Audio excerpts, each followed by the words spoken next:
Hello everyone, welcome to our Truth Be Told YouTube channel with your hosts Rick Howard and Mike Maney. Hello everyone, welcome out to our Truth Be Told YouTube page. Mike Maney up in Missoula, Montana. Hey, we got some, this is Rick Howard in Modesto, California. We got some really good rain the last few days, probably a little over 2 inches, which for us in a single storm over 24 to 36 hours is a lot of snow in the mountains. But I noticed on my weather app, I also have Missoula plugged in there as one of the cities I kind of keep track of. I noticed you guys have got some snow up there. Yeah, we did. Right in the valley, huh? Yeah. So we got some snow. Was it like shovel snow? Like you had to shovel your driveway or anything? This last time, I didn't shovel it. There wasn't a whole lot. So I just thought, well, I wonder if it'll melt. So I just waited. I'll just put off shoveling and let it go away on its own. Yeah. So a good portion of it did melt. Okay, but then there's some residual, leaving the driveway really icy. And so as it cools back down, then there's ice. Okay. So I purchased this ice sprayer, this de-icer. So it's liquid. And you put it in a pump up sprayer. And I sprayed it last night, that ice. I sprayed it last night. And so when we got up this morning, the driveway was bone dry. And yet it was below freezing. Yeah. I mean, there was no moisture. Temperature was below freezing? 30, yeah, maybe 30 or so. Yeah. Yeah, it was gone. So it just doesn't allow ice to form? Yeah, it's I forget what the chemical is, but it's pet safe, it's safe for your plants, safe for the pets. But instead of the rock salt or the blue stuff, its components are much safer. And it dissolves it instantly. Within a couple minutes, it's gone. And so that's pretty good. Yeah. Something I've never had to look into. Yeah, and probably never will. We may have half a dozen nights that get down below freezing, but yeah, it rarely drops into the high 20s. And so products like that are not very useful around here. Yeah, necessary. Yeah. Well, I just anyway, good to see Mike. Yeah. Today is December the 15th, 2021. Today is session number 40. 40, yeah, the number of testing. And Mike's already told me we're going to be tested today because we're having some challenges with our ability to record with no glitches. So hopefully we won't have to stitch two or three sessions together to make one. I predict there's going to be some glitches. It's just looking that way already. Well, is this the test of a true prophet? Yes. What happens if everything goes fine? Do I bring a bucket of stones up there? Throw everything I say out the window. So we are up to the point where God, through Moses, is picking a fight with Pharaoh. And through a series of what we call plagues, they're really more miraculous signs, aren't they? Yes. But I guess it's okay to call them plagues because, in chapter 12 and verse 12, he says, against all the gods of Egypt, I will execute or have executed judgment. So plagues is a little bit more the idea of judgment. But he also says, I'm sure you'll get into this, I don't want to say too much, but part of the purpose is also to let everyone know who the true God is. Yes. So that's more the idea of miraculous signs. Yes. Yeah. We'll look at a couple of verses along those lines as well. Okay. Well, I think the best thing to do, so I don't step all over you, what you have planned to say is just turn it over to you, and then I'll jump in whenever. Yeah, please jump in when something strikes you. You jump in. Well, when you handed this assignment to me here a couple weeks ago, I thought, well, where do we start?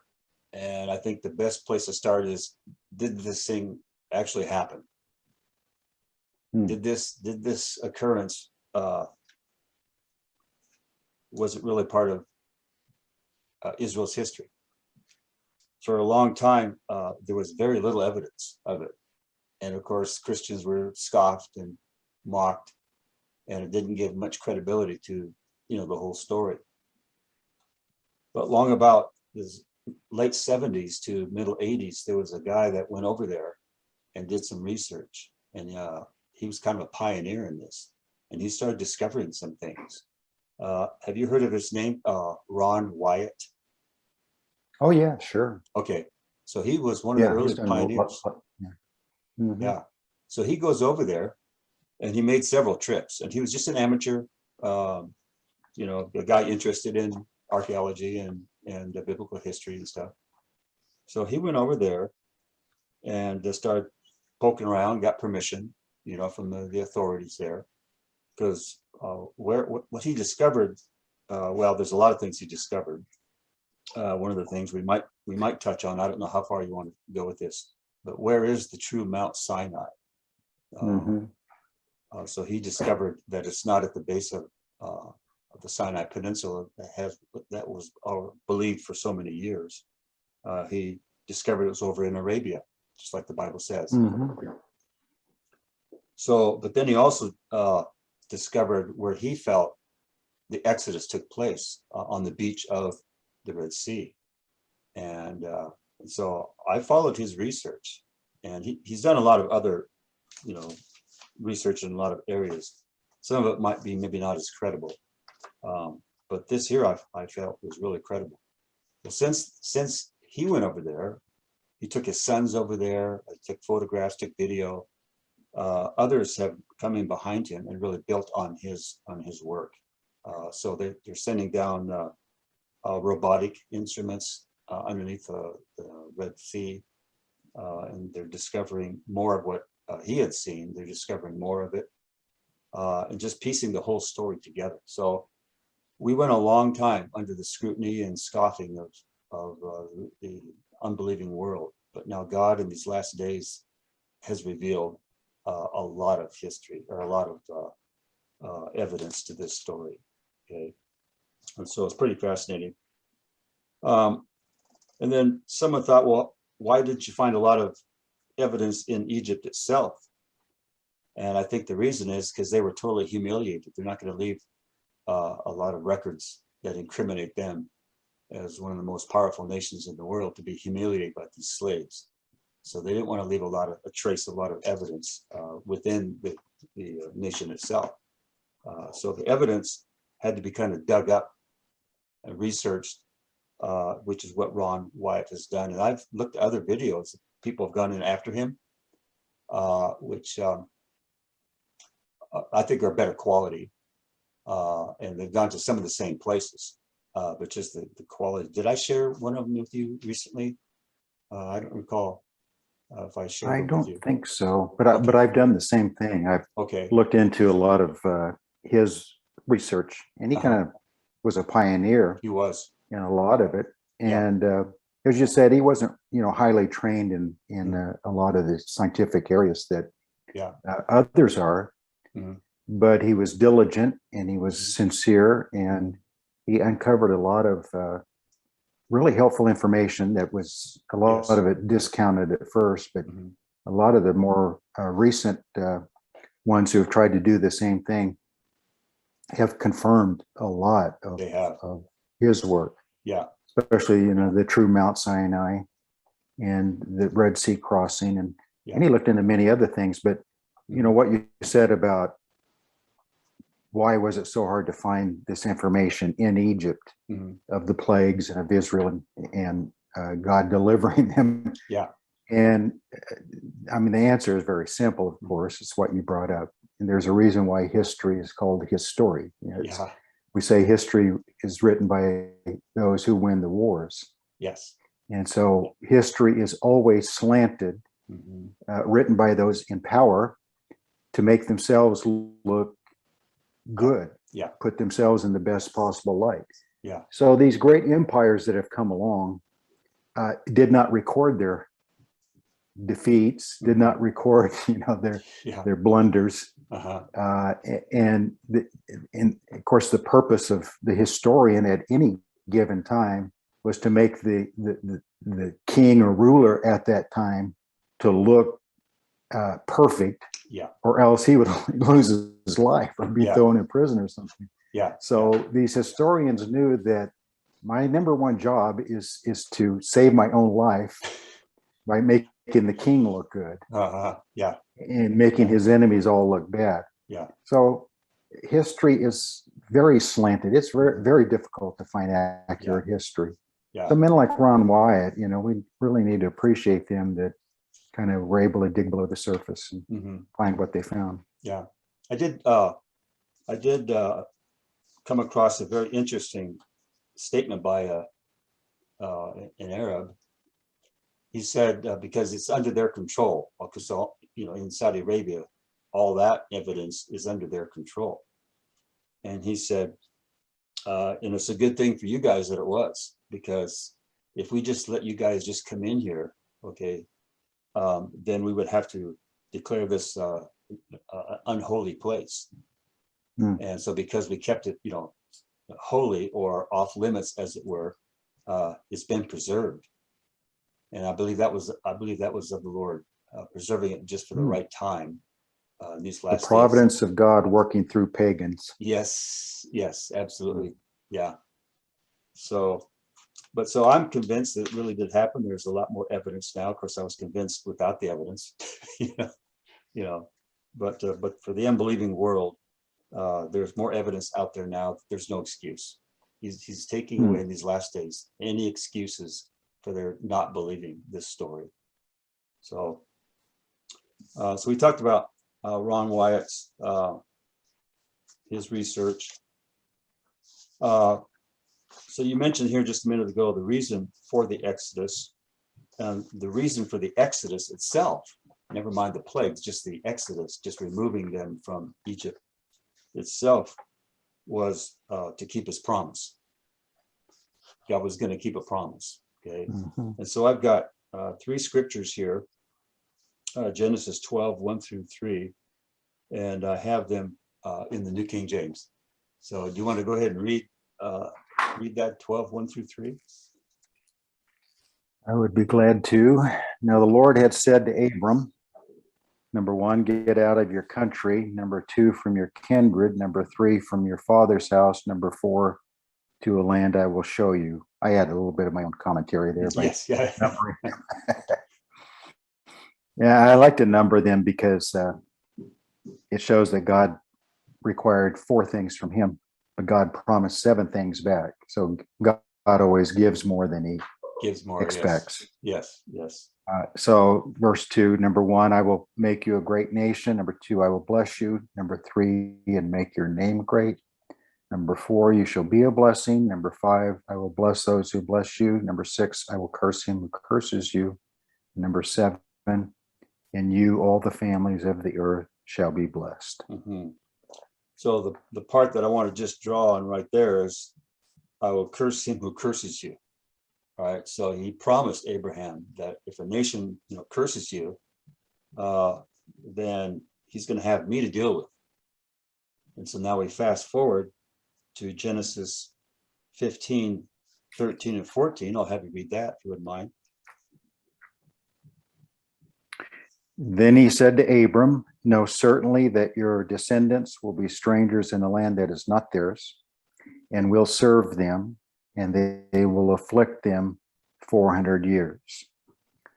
Also, the nation whom they serve, I will judge. Afterward, they shall come out with great possessions. All right. So these are promises. These are promises that he's making to Abraham. Okay. And so the whole idea of the Exodus, pulling his people out, was to keep a promise and to show his integrity. Okay. That he's the only true and living God. And when he says he's going to do something, he does it. All right. So the third one, the final one, is Deuteronomy 7, 7-9. Deuteronomy 7 through 9. Mhm. The Lord did not set his love on you, nor choose you because you were more in number than any other people, for you were the least of all peoples, but because the Lord loves you, and because he would keep the oath which he swore to your fathers. The Lord has brought you out with a mighty hand and redeemed you from the house of bondage, from the hand of Pharaoh, king of Egypt. Therefore, know that the Lord your God, he is God, the faithful God, who keeps covenant mercy for 1,000 generations with those who love him and keeps his commandments. Through what? How far? And then, actually, I had 10 there, didn't I? So good. And he repays those who hate him to their face, to destroy them. He will not be slack with him who hates him. He will repay him to his face. So it should have been through 10. Sorry about that. That's okay. So he's repaying them who hate him. Pharaoh said, "Who's this Jehovah? I don't know him." Well, these are the sons of Ham. The descendant, or not descendant, but his ancestors knew him at one time when they got off the ark. But since that time, they now they don't know him. So God is going to repay them for that they let the knowledge of God as a son of Noah let that slip and have taken up all these other gods, which we'll see that God has to judge. So the reason for the Exodus in the first place is because to keep his promise, okay, that he is going to pull them out of the wicked nation of Egypt. So the second question I have is, well, the second point is the reason for the plagues. So we have the reason for the Exodus, but why go to the length of the plagues? Okay, what's that all about? Well, I have here the reason he went to such lengths in releasing his people by the means of severe plagues is twofold. He wanted something dramatic, something that would showcase his power. Okay, and it's twofold because he's going to show two groups of people his power. First, his own people, and then the Egyptians. So both the Hebrews, I discussed this in earlier sessions, that they themselves weren't quite sure, Moses and Aaron showing up on the doorstep, like, what's going on here? And then when Pharaoh resists and a few of them got beaten over it, they really kind of wonder, well, what's happening here, And so we talked about their doubt and how they doubted. And so first thing that God needed to do was teach the Hebrews a lesson, his own people. And so if you wouldn't mind reading Exodus 6, verses 7 and 8.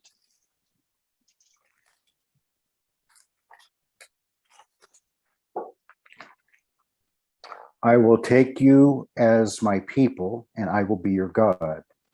Then you shall know that I am the Lord your God, who brings you out from under the burdens of the Egyptians. And I will bring you into the land which I swore to give to Abraham, Isaac, and Jacob, and I will give it to you as a heritage. I am the Lord.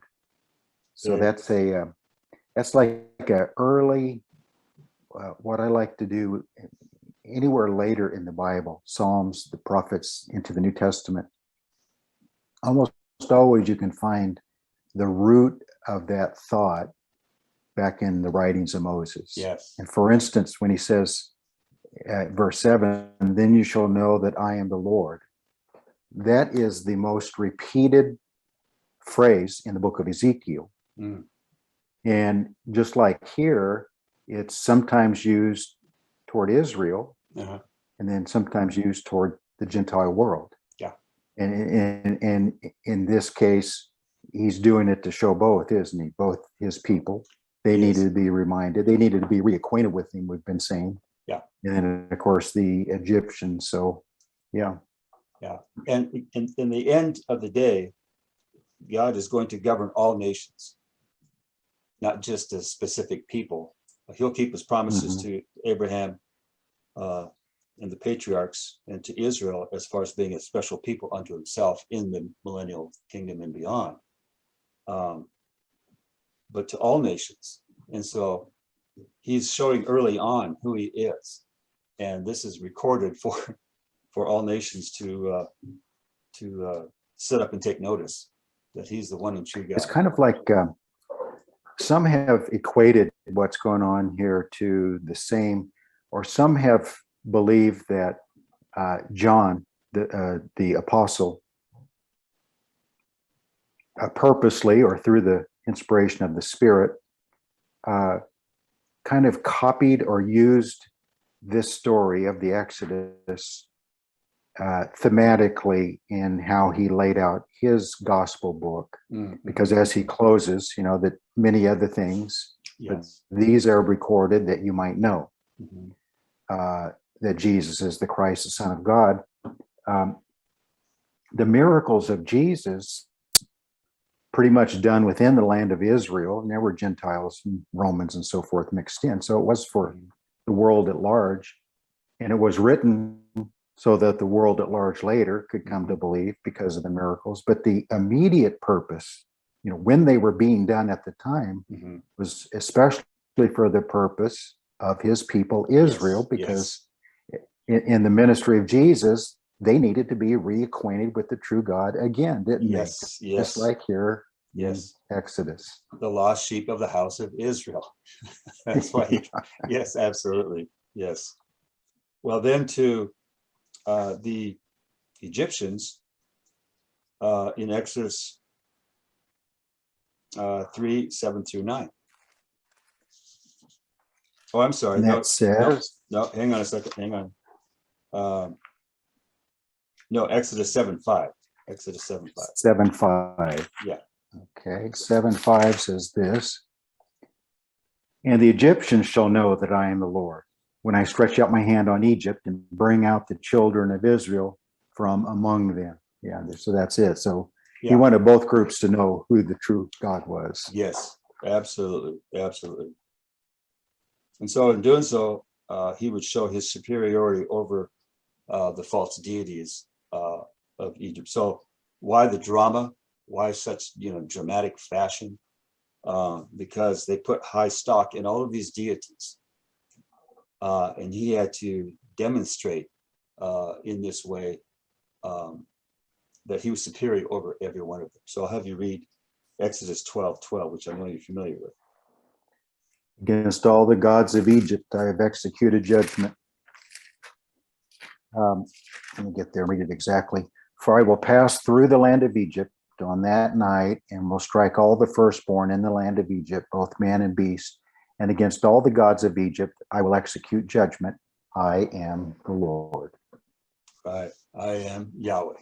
So he's making himself known. So it's interesting that he waits till just before the death of the firstborn to say this. You think he would say this before the first plague, but he waits until just before the last one to say it, because I think it's because he says against all the gods of Egypt, including, and the last god that he had to deal with was Pharaoh himself. Yes. And Pharaoh was heir to the throne, his son. Yes, absolutely. So that one finished the idea of all the gods. Yeah. Take the biggest god or the greatest god. And so I wrote in my notes here that the strikes were fierce and deliberate. Yahweh would declare himself and his power in such a way that no one could ignore and that no one would forget. And I didn't count how many times the reference to this event is recorded in the Old Testament, but they were recorded a number of times. He kept taking them back to this event. Okay. Hey, Mike. Yes. I just got a notice that your internet connection is unstable, and we both froze up for about 10 seconds. Yes. Both you and I froze up for about 10 seconds, and then you came back on without doing anything. Okay. So I'm not sure what that's about. We're still rolling, aren't we? We're still rolling. Yeah, we're still recording. Rolling. Oh yeah. I say we keep that's going. Kind of a new experience for us. We didn't have to shut down and start over and patch together. Let's keep it Mostly when going. people watch this and we freeze up for 10 seconds, they won't shut down the computer. We'll try to power through this. Oh boy. Anyway, you were saying that they were on purpose. I like that idea that the plagues were not random, were they? Right. In other words, they were not just, they were a display of his overwhelming power, but not a random display. Each one was specific. Yes. Think of the first Gulf War and how much of it was televised. And we had missiles that could, go down the shaft of a building. I mean, they were so specific, so directed to such specific targets. It eliminated a lot of collateral damage around it. It would just target and destroy just that particular item. And so God was singling out these various deities one by one by one. And he didn't want them to, this would be an event that they wouldn't easily forget. And they didn't forget. We're still talking about it. Okay. Yeah. And so people then wonder, as far as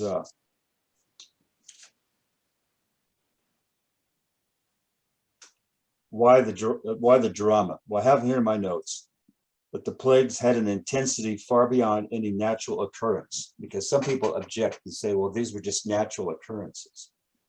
And so when we look at these plagues, they had an intensity far beyond just something happening natural. Okay. And not only that, but Moses quite often predicted them when they would begin and when they would end. So these were not just some random natural phenomenon that just happened to show up at this particular time. And so Moses often predicted them. And then the majority of these plagues were targeted toward the Egyptians. So again, if they're just some random phenomena that just rolled in, then you don't have them singling out or segregating a certain population and bypassing others. And so the people who object to this and say, well, this wasn't by God, this is all phenomenon, just happened. Well, those people aren't looking at all the facts here. All right, so here's an interesting little bit of information. Today's Israel, millions of Jewish families sit around each year to their Seder plate, and they observe Pesach, right, the Passover. Mm-hmm. And in doing so, they read from the Haggadah, and they thrill to the retelling of the wonders of the Exodus experience. And central to this monumental and historic event is, of course, the retelling of this account of the 10 plagues. And then the participants around the table celebrate Pesach will spill a drop of wine and repeat the words in Hebrew, blood, fire, and columns of smoke. So that's some of the traditions of the families. And then there's one Jewish folklore called the Midrash. There's one story that teaches that the words of the plagues were inscribed on the rod of Moses. I hadn't heard that, but that's what just Midrashes are, these stories that are passed on, this folklore. And so that when it came time for that particular plague, God directed Moses' hands to slide his hand over that plague that was written on his staff, and then God would execute that. Leave it to the Jewish people to come up with all kinds of interesting little artifacts there. All right, do you want to cover the first or touch upon the first plague, or do you want to stop right now and get into the plagues next time? No, go ahead. Okay. Well, the first plague, of course, was water into blood, and that's Exodus 7:17. I'll have you read that.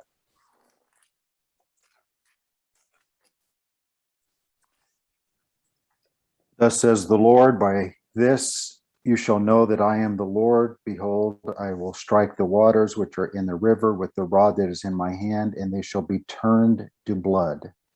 Okay. So some might ask, well, why strike the Nile first? Why? Because that was the heart and soul of the entire nation. In fact, the Nile, I read, is the longest river in the world. over 4,000 miles, and that it touched actually 9 nations as it ran down through Africa, touched upon 9 nations. And so it was an affront to Egypt and to their pride to strike that Nile, because that was their heart and soul.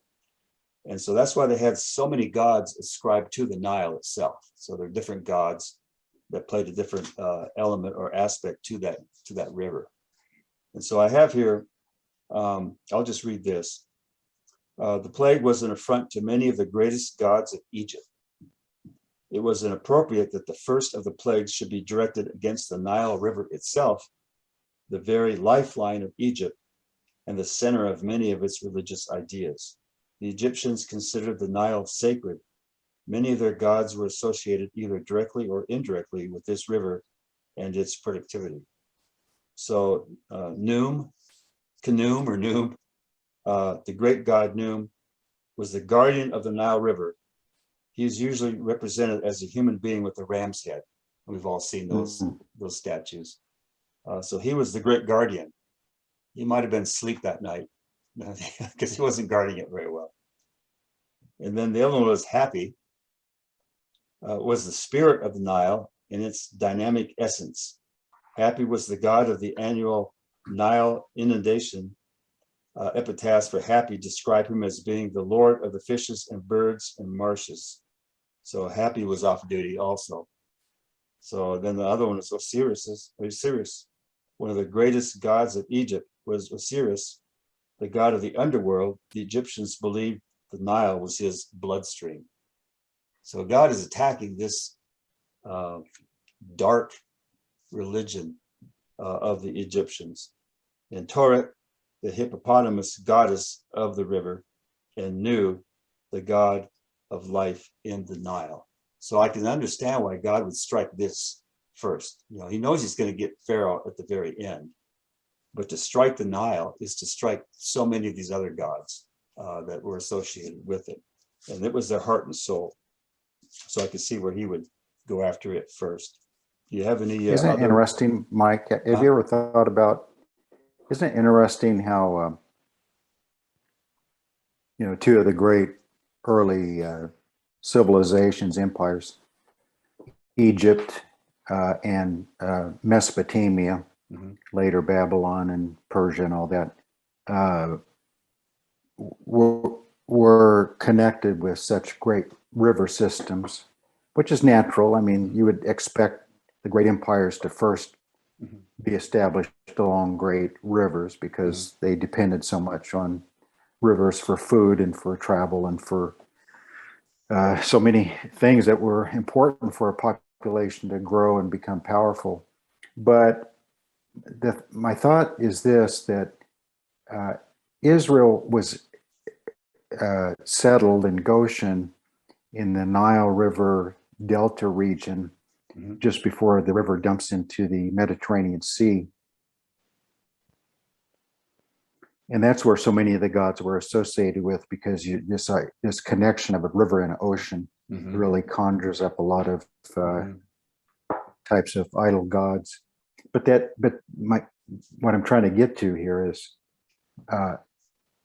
Abram came from the same setting, where the Tigris and Euphrates flowed into a larger body of water, and Ur was right there, kind of in what might be considered at that time the Delta region, where the river ended its trek, toward a larger body of water.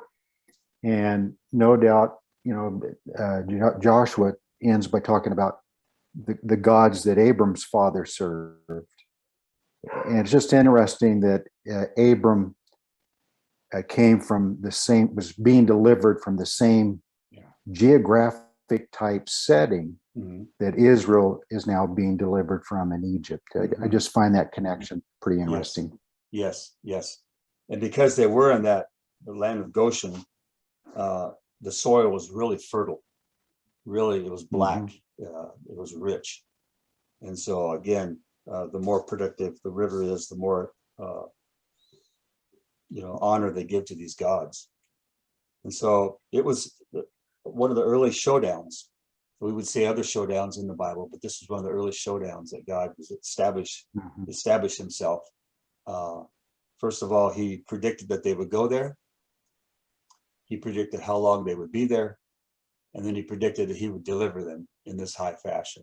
And so he's called all the shots. He's called, like Babe Ruth, he would point to center field and then he would knock it out of the park, you know.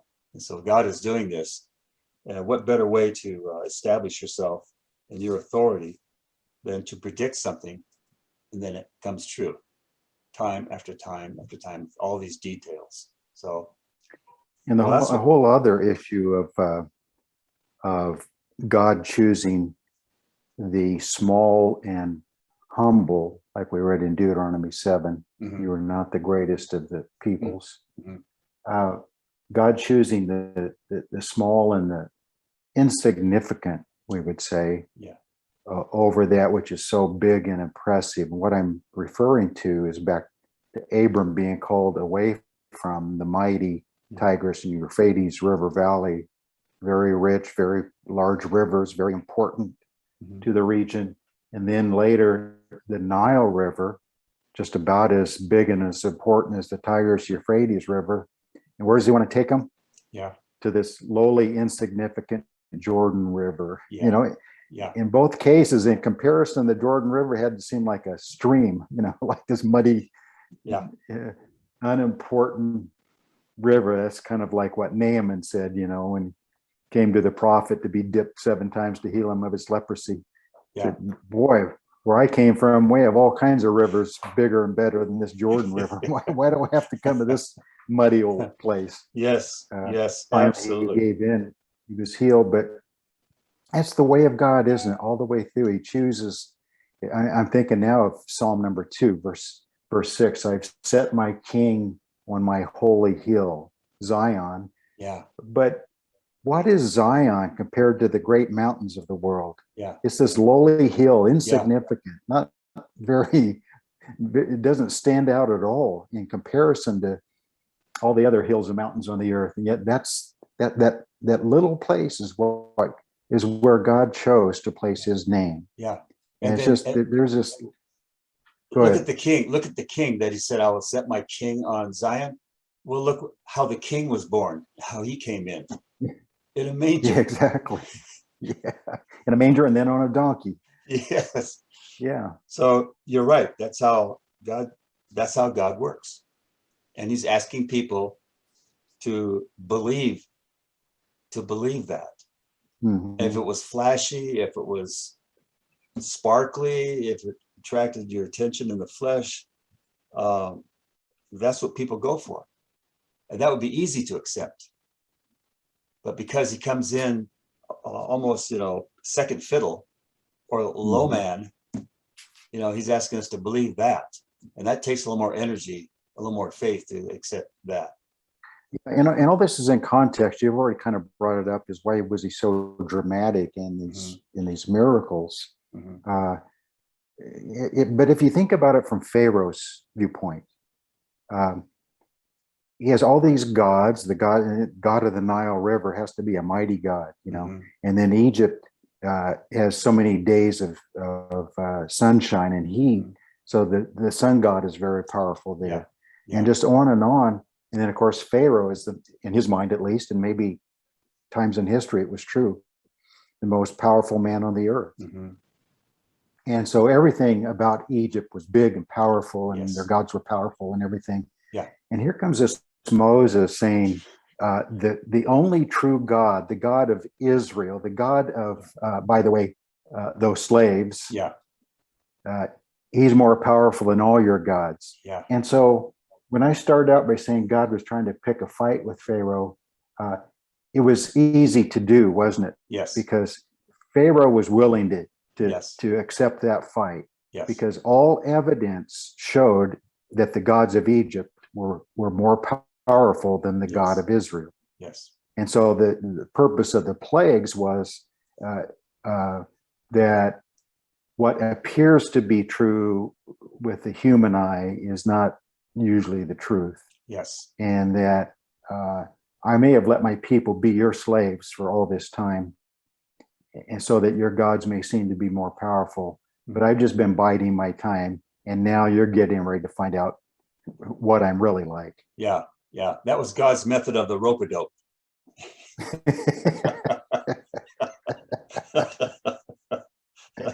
We're dating ourselves, Mike. We're dating ourselves. Yes. Yes. But this principle runs all throughout the scriptures, and even Jesus, in teaching his disciples, don't go for the flash, the pomp and ceremony. He says, if you're invited somewhere, he says, you seek out the lower seats. You head straight to the lower insignificant seats, but not the seats of honor. So all this very principle, second place, all the way through, underdog. Yeah. You consider Christ coming to establish his church. So the Messiah of Israel coming to do something really big, a really big deal. Mm-hmm. And of course, the establishing the church was his way of rescuing the wheat from the chaff in Israel. Yes. But who did he purposely choose to start that church with? Yeah. Lowly Galileans. Mm-hmm. I mean, the Galileans were considered low-class Jews. Yes. Nothing connected to Jerusalem, to the temple, to the priests, to the Pharisees, to scribes, to any of the important people in Jerusalem. Yeah. Way up there in Galilee is where he purposely chose and brought this major event on the day of Pentecost. And everyone who was there said, are these not Galileans? It's almost like, how can something like this be happening to people we don't even consider hardly worth mentioning, Galileans? Yeah. And so and then even within Galilee, he didn't choose any of the rabbis or any of the priests, who were scattered through the nation. Yeah. He chose fishermen and tax collectors. And so even among Galilee, he chose those that no one else would choose. Yeah. And yet that's just how God works.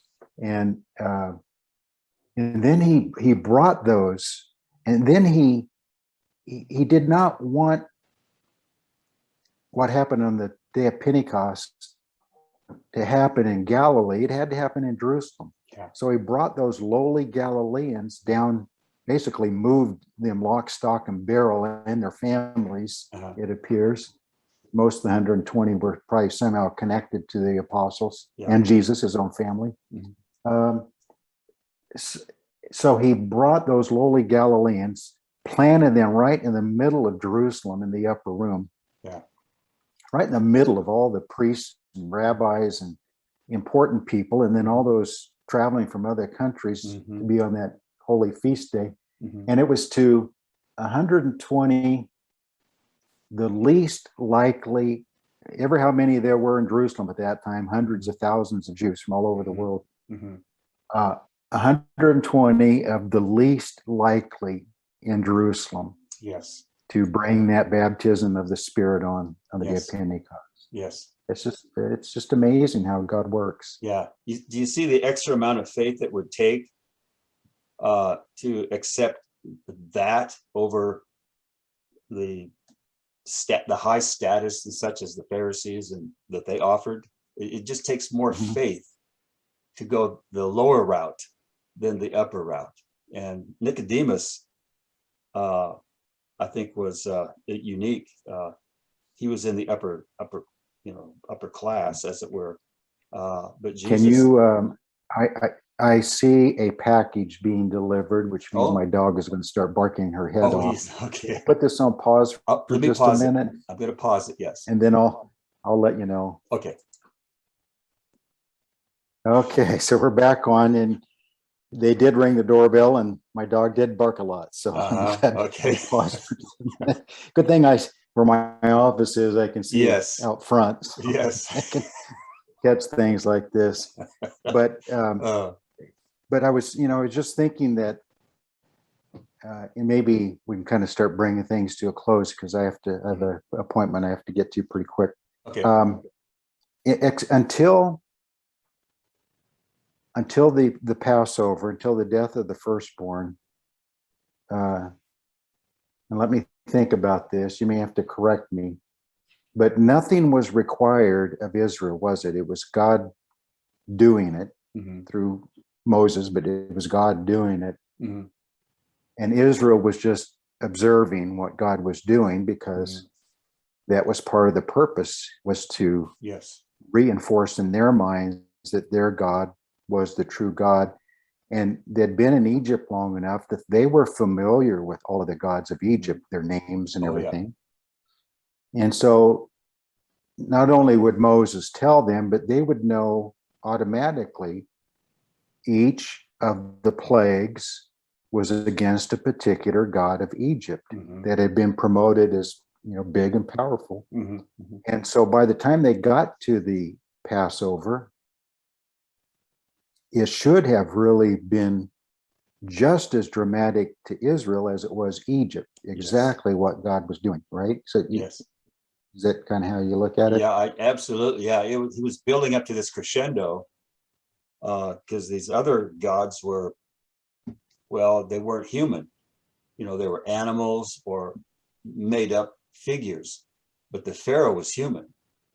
Someone they could see and interact with. And so God took him, and taking him down, that was the prima donna as far as the gods were concerned. And they were there in Goshen, and so much of what was happening was all around them, but not on them. Yeah.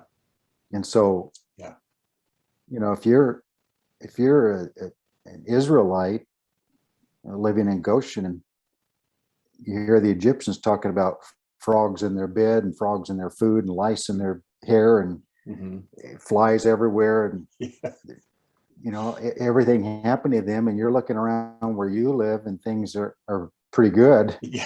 You think, well, maybe there really is something going on here. He had to get their attention. He had to get their attention as well. Yeah. So, and like you say, it was so dramatic. There was nothing subtle about it. No, just boom, slap me upside the forehead. Yeah. And it's going to be dramatic when Jesus comes. That's going to be another very high drama event. Everyone's going to see him. Plagues and signs and wonders leading up to that. Just like here. And that's why so much of this Exodus story is, in fact, I think I was preaching from Revelation some last Sunday or two, and I made note to Liberty that when you're reading Revelation, think of Exodus, because the themes of Exodus run all the way through the book of Revelation, purposely. Exactly. Talk about the unity of the Bible. Exactly. And so what's going on here is presents principles that are carried all the way through the Bible. Absolutely. Yes, exactly.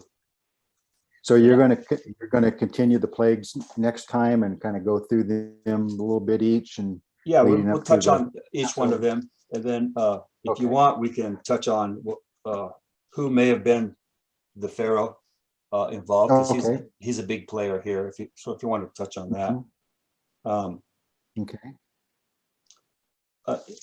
Psalm 1 comes to mind, and I preached on this a few months ago. And the idea of in Psalm 1:3, and he shall be like a tree planted by the rivers of water that bringeth forth his fruit in his season. His leaf also shall not wither, and whatsoever he doeth shall prosper. I pointed out that when God does something big like this, it's necessary to transplant his people from one location to the other. And before he transplants, he loosens the soil around the plant so you can scoop it out and put it somewhere else. Okay, so he's about ready to transplant his vine, coming out of Egypt, into the Holy Land. And so how does he loosen the soil? By these strikes. So every one of these strikes is to loosen the soil, as it were, to prepare his people to be released and transplanted into the Holy Land. So I brought that out when I went through Psalm 1 here a few months ago. Good. That's good. It's good. I'm looking forward to the rest of your dealings with the plagues, and we're getting close to getting Israel out of Egypt. It's taken us a while, but we're just about there. Do you want to our viewers, do you want to let them know about your outreach idea? Maybe they can pray about it.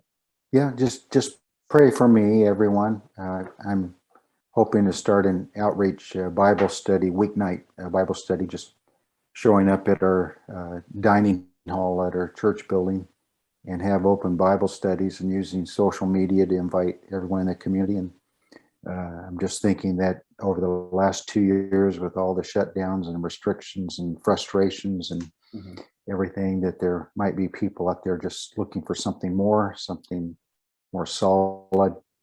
And I pray that the Lord will use this effort to reach them. You know, there's maybe some Apolloses out there who are sincere and are doing their best with what they know, but they need to be exposed to some other things that will help them and hope to be used for that. So pray for me. I'll be starting that in sometime in January. So I'll be notifying everyone at that point. So we ask all our viewers if you would join in prayer about that. That's very important that the church has some sort of an outreach. That's what that's why we're here. And so we would be praying for you. That's a big undertaking. Thank you. It really is big undertaking. So I'm looking forward to it, but leaving it up to the Lord to direct me and to give the kind of results he wants. Yeah. All right. Well, thanks for helping me out with this first time. Oh, I enjoyed it so far. You've kind of built up my anticipation for the other legs to come. Yeah. It's easier to talk about these plagues when they're happening to the enemy instead of to us, huh? Yes. Yes, absolutely. Yes. Well, good talking with you. Good visiting with you today. Yeah, Mike, thanks. And I'm not sure what the next couple of weeks with the holidays will do for our sessions, but we'll be in touch with each other. We'll try to have them if we can. If other things interfere, we'll maybe not till after the first of the year, but we'll just see. We'll see. We'll play it by ear. We'll see. Yeah. Right. Okay, thanks everyone Mike. for viewing. We'll talk to you later.